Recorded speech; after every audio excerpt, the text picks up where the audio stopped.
Friends 64 మంది కనుమూత. మీరంతా జాగ్రత్తగా ఉండాలి. ఈ విషయాలన్నీ తెలియాలంటే గనక వీడియో మీరు కంప్లీట్‌గా చూడండి. అప్పుడే మీకు కంప్లీట్ ఇన్ఫర్మేషన్ ఏంటో అర్థమవుతుంది. అదే విధంగా చాలామంది వీడియో చూస్తున్నారు గానీ, లైక్ అని కామెంట్ చేయట్లేదు. దయచేసి లైక్ అని కామెంట్ చేయండి. లైక్ అని కామెంట్ చేయడం వల్ల ఈ ఇన్ఫర్మేషన్ అంతా మనం చాలా మందికి తెలియజేసేవాళ్ళం అవుతాం. అదే విధంగా చాలామంది సబ్స్క్రైబ్ చేసుకోవడం మాత్రం మర్చిపోతున్నారు.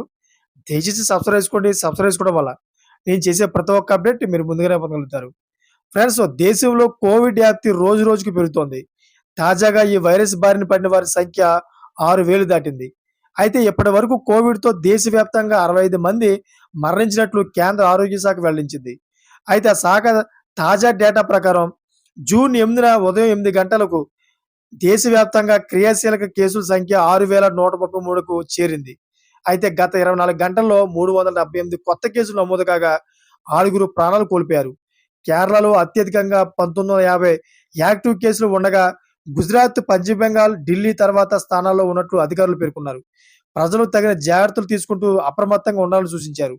అయితే డేటా బోర్డ్‌లో వెల్లడించిన సమాచారం ప్రకారం కేరళలో అత్యధికంగా 1950 కేసులు నమోదయ్యాయి. తర్వాత గుజరాత్ 822, అదేవిధంగా పశ్చిమ బెంగాల్‌లో 693, ఢిల్లీ 686 కేసుల్లో, అదేవిధంగా మిగతా రాష్ట్రాలు కూడా ఉన్నాయి.